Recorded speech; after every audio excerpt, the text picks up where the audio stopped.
Somu sir, இதை நம்ம எப்படி புரிஞ்சிக்க வேண்டியிருக்கு? இரண்டு கட்சிகளும் குறிப்பாக திமுக அதிமுக தொகுதி பங்கீட்டில் டாமினேட் பண்ண வேண்டிய இடத்துல தான் இருக்கிறாங்களா? இந்த ரெண்டு கட்சிகளையும் எந்த இடத்துலையும் நெருக்கடியோ நிர்பந்தமோ அல்லது எங்களுக்கு இந்த சீட்டு கொடுங்கன்னு கேட்டு வாங்குற அளவுக்கு கூட்டணியில் இருக்கக்கூடிய கட்சிகள் இல்லையா இன்னைக்கு?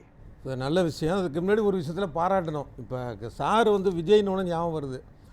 நல்ல வேளையே நம்ம ராஜ்யசபா தேர்தல் விஜயின் வியூகம் என்ன தாக்கத்தை ஏற்படுத்துமா தேவைக்க அப்படிலாம் போகாமல் இது நம்ம ஒரு இயல்பான இதுக்கு வந்திருக்கிறோம். அது வரைக்கும் ரொம்ப மகிழ்ச்சி, மனநிறைவு, வாழ்த்துகள், பாராட்டுகள். இப்போ இதுக்கு வருவோம் இந்த விஷயத்துக்கு. அதாவது நிச்சயமாக இப்போ திமுக ஃபஸ்ட்டு எடுத்துக்குவோம். இப்போ ஆளுங்கட்சியாக தமிழ்நாட்டில் இருக்குது. ராஜ்யசபா தேர்தலில் இருந்தாலும் இங்கே ஆளுங்கட்சியாக தானே.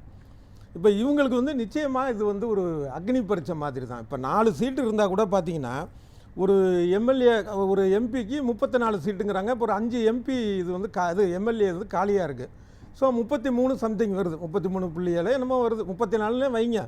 அப்படி இருக்கும்போது இவங்க 102 எம்எல்ஏ சேர்ந்து ஒரு 3 எம்பி கொண்டு வந்துடலாம். அப்போ 4வது எம்பி அப்படின்னுங்கிறப்ப இவங்களுக்கு கொஞ்சம் ஆட்கள் தேவைப்படுது, எம்எல்ஏக்கள் தேவைப்படுது. அப்போ மற்ற கூட்டணி கட்சிகளை விட அதிக எம்எல்ஏக்களை வைத்திருக்கிற அந்த ஒரு உரிமையில் காங்கிரஸ் கேட்பாங்க. ஏற்கனவே கேட்டுட்டு இருக்காங்க, அது வேறு விஷயம். இது ஒரு லாஜிக்காக கேட்பாங்க. இதில் இன்னொரு இது என்னென்னா 2000 ஒரு விஷயத்தை காங்கிரஸ்காரங்க மறந்துட்டாங்க. அதை சொல்லலாங்கிறதுக்காக எடுத்து கொடுக்குறேன்.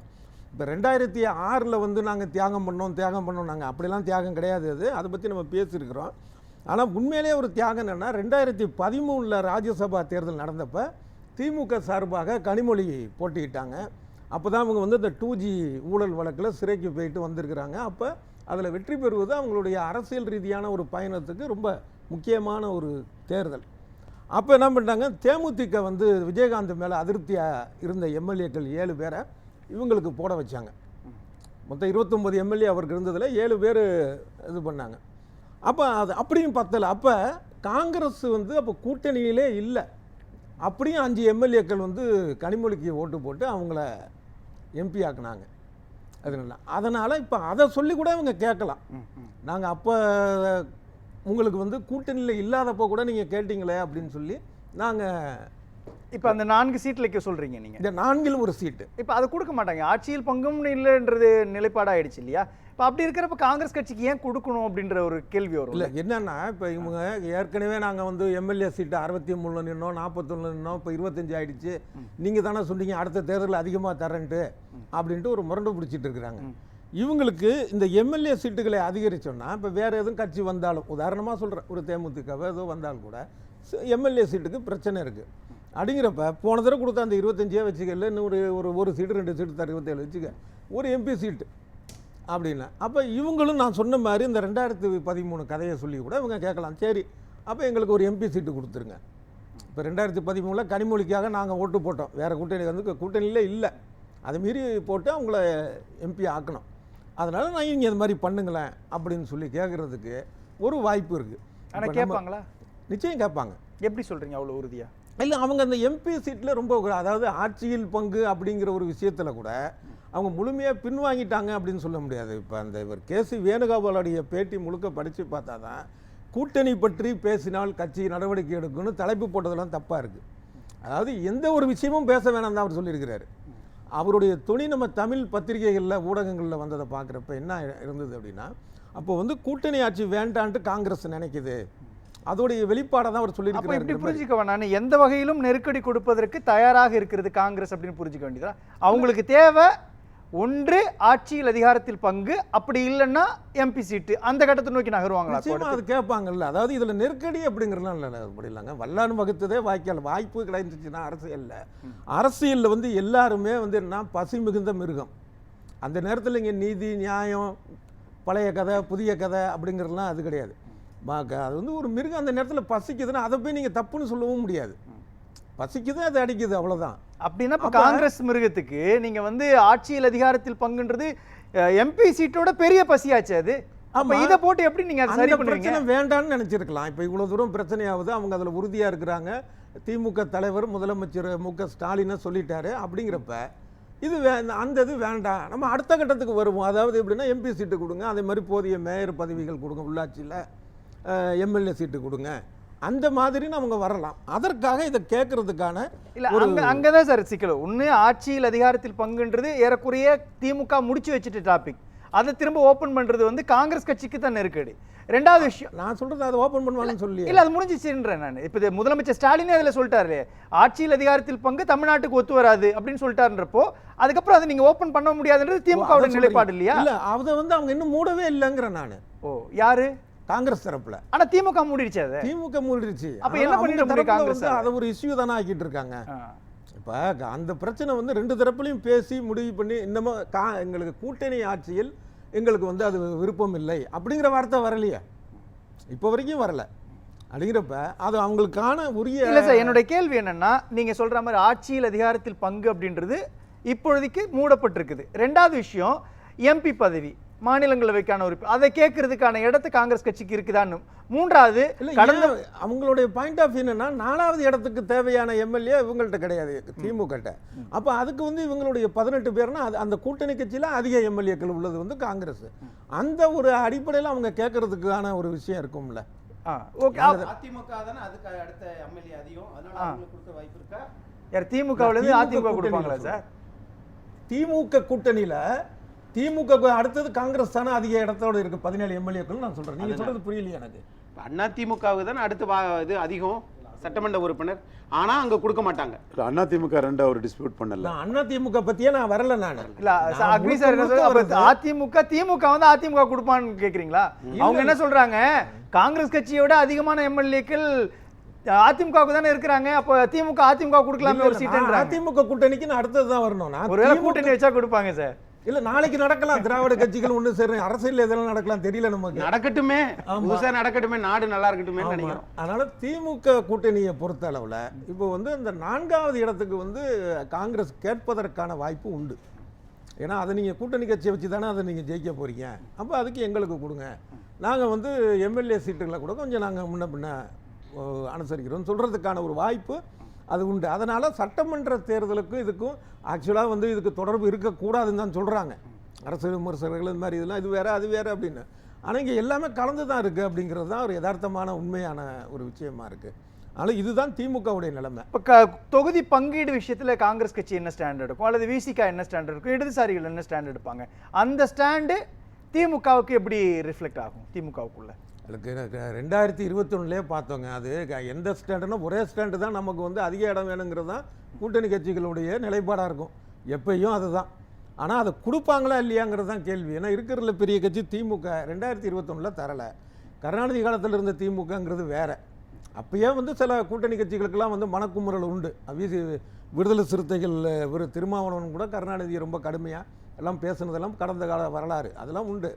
அதை தாண்டி வந்து குறைஞ்சபட்சம் காங்கிரஸுக்காவது கொஞ்சம் தாராளமாக நடந்திருக்கிறாரு கருணாநிதி. ஆனால் 2021 பார்த்தோம் ஸ்டாலின் அப்படி இல்லை. அதனால் அவங்க கேட்குறது அவங்களுடைய உரிமை, மறுக்கிறது என்னுடைய கடமை அப்படிங்கிறத தான் அது போகும். கடைசியில் வந்து ஒன்று அதை தான் இருக்க போகிறாங்க, அந்த மாதிரி தான் இருக்க போகுது. இப்போ காங்கிரஸுடைய ஒரு நிலைப்பாடே பார்க்குறப்ப நான் ஆரம்பத்திலேருந்தே சொல்லிட்டு இருந்தேன், இப்படி தான் சீட்டுக்காக பேசுவாங்க, ஆனால் மறுபடியும் சேர்ந்து அதில் தான் இருப்பாங்க. ஆனால் நான் உட்பட இன்னும் பல பேரை இல்லை பிரிஞ்சிடுவாங்க போல இருக்கேங்கிற அளவுக்கு போச்சு பேசுகிற அளவுக்கு. ஏன்னா அப்படி தான் இது பண்ணிச்சு மாணிக்கந்தாக்களுடைய பேச்சுக்கள் இதெல்லாம் போச்சு. இப்போ மறுபடியும் வந்து ஒட்டுறதுக்கான விஷயம் அதை நோக்கி தான் வர்றாங்க. அதனால் அந்த கூட்டணி வந்து பிரியாது. அதே நேரத்தில் அவங்க கேட்குற தொகுதியெல்லாம் அள்ளி கொடுக்குற மாதிரியான நபர் வந்து ஸ்டாலின் இல்லைங்கிறத அவர் 2021 ப்ரூவ் பண்ணிட்டார் முதல் முறையாக வந்து. ஆனால் கடந்த காலத்தினுடைய நிலை இப்போ இல்லை சார். இப்போ வந்து 4 முனை போட்டி ரொம்ப கடுமையாக இருக்கு இல்லையா? ஒரு பக்கம் திமுகவை விட அதிமுகவும் தன்னுடைய கூட்டணி பலத்தை நிரூபிக்க வேண்டிய இடத்துல வந்திருக்காங்க. அவங்களும் நிரூபிச்சிருக்காங்க. பாமக இருக்குது, அமமுக இருக்கிறாங்க, அதே மாதிரி ஜி.கே. வாசன் எல்லாரும் வந்திருக்காங்க. இவங்களும் ஒரு டைட்டான ஒரு அலையன்ஸ் ஃபார்ம் பண்ணிட்டாங்க. விஜயோட ஃபேக்டர் உள்ள இருக்குது, சீமானுடைய ஃபேக்டர்லாம் இருக்கு இல்லையா? இப்போ இந்த இடத்துல கடந்த காலத்தினுடைய நிலைப்பாட்டை திமுக எடுக்க வேண்டிய நிலை இருக்குமா இப்போ? இல்லை நீங்கள் சொன்ன 3ல் ஒரு இதுதான் கரெக்டு. சீமான் ஃபேக்டுங்கிறது எப்பயும் இருக்கிறது தான். ஆனால் அதுதான் ஏற்கனவே சொல்லியிருக்கிறேன், சட்டமன்ற தேர்தலுக்கும் சீமானுக்கும் தொடர்பு உண்டே தவிர சட்டமன்றத்துக்கும் சீமானுக்கும் சம்மந்தம் கிடையாது. ஸோ அதனால் அதை தள்ளிடலாம், அது போட்டோம். அடுத்து தேவைக்கா வந்து ஃபேக்டும் கிடையாது பாக்டும் கிடையாது. என்ன அது தொகுதிக்கு 1500 ஓட்டு தான். அதை வந்து திமுகவோ அதிமுகவோ பெருசாக எடுத்துக்க மாட்டாங்க. ஒரே விஷயம் வந்து என்னென்னா அதிமுக கூட்டணி மிக பலமாக இருக்குது, அது யதார்த்தம். அதிமுக பலமா இருக்கு. இப்போ என்னன்னா ஆரம்பத்தில் அதிமுகவும் பாஜகவும் மட்டும் இருந்த ஒரு சூழல்ல எப்போ பாமக வந்துச்சோ அப்போ வந்து ஒரு இதுக்கு ஒரு பலமான ஒரு கட்சி அப்ப அதிமுக கூட்டணி அடுத்தது. இல்ல புரியுது எனக்கு. அதிமுக கூட்டணி பலமா இருக்கு அப்படின்ற ஒரு ஸ்டாண்ட சொல்றாரு டிவி சோமுன்னா, அப்போ எம்பி சீட்ல கேட்க வேண்டிய இடமும் அவங்களுக்கு வரும் இல்லையா?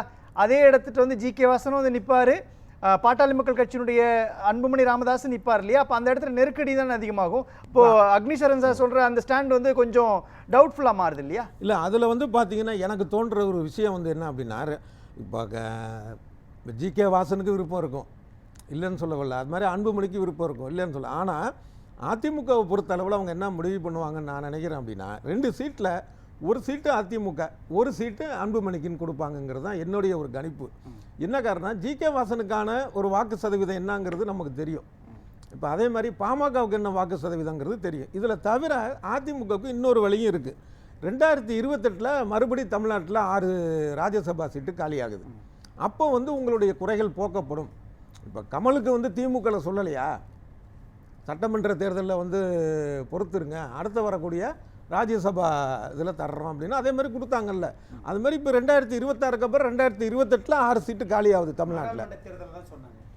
இது கமலஹாசன் நாடாளுமன்ற தேர்தல் சொன்னாங்க. ஆமா. சட்டமன்ற தேர்தல் சட்டமன்ற மக்கள் தனியால நீதிமன்றம் போட்டிட்டாரு. தனிச்சா நின்றாங்க. சரி சரி அப்படின்னு பேசலாம் சார். அப்போ இது என்ன செஞ்சோம்னா 2028 வந்து ஜிகே வாசனுக்கு தரலாம் அப்படிங்கிற மாதிரியான ஒரு எண்ண போக கூட இருக்கலாம். சோமு சார் உங்களுடைய இறுதிக்கிறது. இந்த ஆட்சியில் பங்கு அப்படிங்கிறது வந்து ரொம்ப குறைவான பேர் தான் சொல்லியிருக்கிறாங்க. உண்மை அதுதான், 2 கட்சியுமே சொல்லிட்டாங்கல்ல ஆட்சியில் பங்குன்னு. இல்லை இன்னும் என்ன செய்யணும் அப்படி என்னுடைய ஒரு கருத்து என்ன அப்படின்னா தேசிய கட்சிகள் வந்து சட்டமன்ற தேர்தலில் போட்டியிடக்கூடாதுன்னு ஒரு சட்டம் கொண்டு வரணும். இப்போ மத்தியில் கூட்டாட்சி மாநிலத்தில் சுயாட்சிங்கிற அடிப்படை என்ன இருக்கிற உரிமையும் போயிடுது மத்திய இவங்க தேசிய கட்சி வந்து. ஆனால் அவங்களே என்ன பண்ணுவாங்க வேற ஒரு பேரில் ஒரு மாநில கட்சியை உருவாக்கி போட்டிடுவாங்கன்னு வைங்க. அதனால் நான் சொல்கிற நடைமுறை சாத்தியம் இல்லை. ஆனால் அந்த ஆதங்கத்தை சொல்கிறேன், அந்த ஆதங்கம் வந்து நம்ம நேயர்களுக்கு இருக்குது. அதனால தான் ஆட்சியில் பங்குங்கிறதுக்கு அவங்க 2த்தையும் சேர்த்து மொத்தமே 7% தான் கொடுத்துருக்குறாங்க அப்படின்னு. அடுத்து அந்த கூடுதல் தொகுதியில் வந்து 50% மேலே போகுது, 50.5 2த்தையும் சேர்த்தா அப்படின்னு. அது எந்த அளவுக்கு சாத்தியம் அப்படிங்கிறது தெரியல. ஆனால் மாநிலங்களவை இடம் அப்படிங்கிறதுக்கான வாய்ப்பு இருக்குது. அதுதான் நடக்கும்னு நினைக்கிறேன். ஒன்று இன்னொன்று இப்போ இவர் 2 விஷயம் சொல்லலாம். ஓபிஎஸ் பற்றி பேசவே இல்லையா? அவர் எம்எல்ஏ தானே. ஆமாம். அவர் யாருக்கு ஓட்டு போடுவார் என்ன ஏது அவரோட இது அதை பற்றி யாருமே ஒரு தனியாக ஒரு ஆள் இருக்கிறாருன்னா அம்போன்னு விட்டுறீங்களா? அவர் கூட ஒரு 4 எம்எல்ஏ இருக்கிற வரைக்கும் பேசிட்டு இருந்தீங்க. அவரும் ஒரு ஓட்டு போடக்கூடியவர் தானே அவர். 2 பேர் திமுகவுக்கு போயிட்டாங்க சார். ஆமாம், மீதி 2 பேர் இருக்கிறாங்க. அவங்க ராஜினாமா பண்ணிட்டாங்க. அவர் ராஜினாமா பண்ணிட்டார். இப்போ இவர் ஒருத்தர் தான் திமுக போனதுனால ராஜினாமா பண்ணாங்க. இப்போ சுயேட்சை அப்படிங்கிற முறையில் ஒருத்தர் இருக்கிறாரு. அப்படிங்கிறப்ப அவர் யாருக்கு போடுவாருங்கிற கேள்வியே வரலையே. ரொம்ப வருத்தமாக இருக்குது. ஓபிஎஸ் அவர்கள் சார்பாக நான் ரொம்ப வருத்தப்படுறேன். நன்றி சார். அது ஒரு நிமிஷம். அடுத்தது இந்த தேர்தலில் மாற்றி ஓட்டு போடுவது நடக்கலாம்ங்கிறது என்னுடைய யூகம். இது ஏற்கனவே நடந்திருக்கு. 1996 அதிமுக வேட்பாளர் வந்து பிஜி நாராயணன் நினைக்கிறேன். அவர் இந்த 4 பேர் 160 சீட்டை நம்ம இருந்தாங்க. அந்த 4ல் ஒரு கேண்டிடேட்டை அவர் தோற்று போயிட்டார். என்னன்னா அந்த அதிமுகவில் இருந்த அதிருப்தி எம்எல்ஏக்கள் வந்து மாற்றி போட்டாங்க அப்படின்னா அந்த மாதிரி இது நடக்குமா இல்லைன்னா அவங்க வந்து அந்த கட்சி கொரோனாட்டை காமிக்கணும் அப்படிங்கிறலாம் சொல்கிறாங்க. இப்போ அதுக்கப்புறம் இந்த மாற்றங்கள் என்னன்னு தெரியல. ஒரு எதிர்பார்ப்பை ஏற்படுத்தி இருக்கு இந்த தேர்தல்.